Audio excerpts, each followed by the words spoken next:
your raffle tickets off. We're just going to do a couple t-shirts. I got to thank Joao, our graduate assistant, came up with this new design for the PPEfest Philosophy, Politics, and Economics. So we're going to just do a couple of quick t-shirts, and then we'll get ready to be heading towards the main course. So, drum roll, please. Oh, and then I found out that maybe my GA is messed up, so we might have empty tickets for a little bit. All right, so I don't know what I need to do. Probably the last three numbers, or I guess I'll do the last four numbers. 1993. 1993. Oh, strike one. You got 1993? All right, congratulations. You already got one of these t-shirts, but afterwards, we'll have the other sides. So if you need to exchange sides. All right, let's do one more here. How about... No way, really? Thought I dug deeper. 1994? That's me. Oh!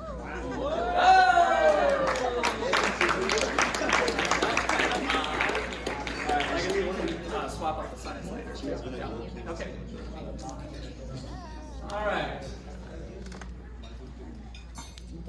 So, I just wanted to mention before we dismiss the main course that our guest speaker tonight has really changed the world. She's not going to admit it, and so I want to make sure I sneak it in. Dr. Jacobson is going to give kind of a full introduction.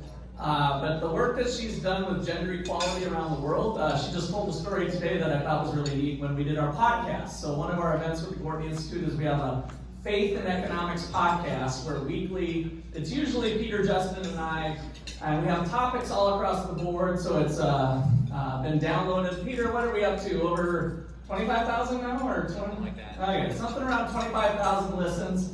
We're on, what episode are we on, GAs? 263.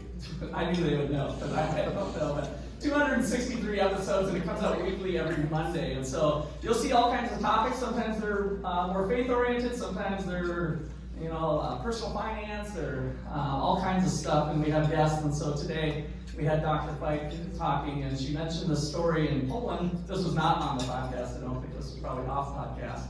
That when she did her work, and it showed that the Polish weren't really treating their women equally, long story short, she gets a call from the leaders of Poland and says, well, what can we do better?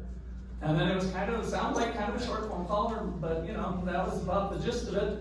And a year or two later, Poland changed their laws, and all of a sudden their women equality ranking went up. So this is kind of the importance of this type of work, to kind of call it to people's attention that things are different and maybe things aren't the way you want them to be. And so I think this was a case of that, where they're like, what should we do? And so she's had other similar calls like that. And so I think you're going to really enjoy her talk later as well.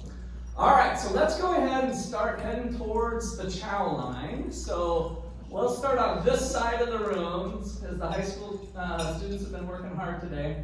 So you can start to, let's just go, we can do all four of you tables, and then I'm not going to be, we don't have that many people that it's going to be a mad rush. So why don't you four go through? There's tables and stuff there. You can leave your salad plates. You'll probably just push them to the middle. I don't think they're going to come and clear them, so we might have kind of a decent amount of table stuff piling up.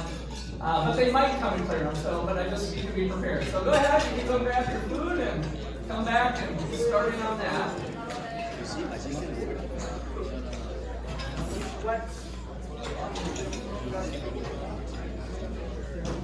You just know where to find me, don't you? I like you. You're funny. He happens to look me in my face.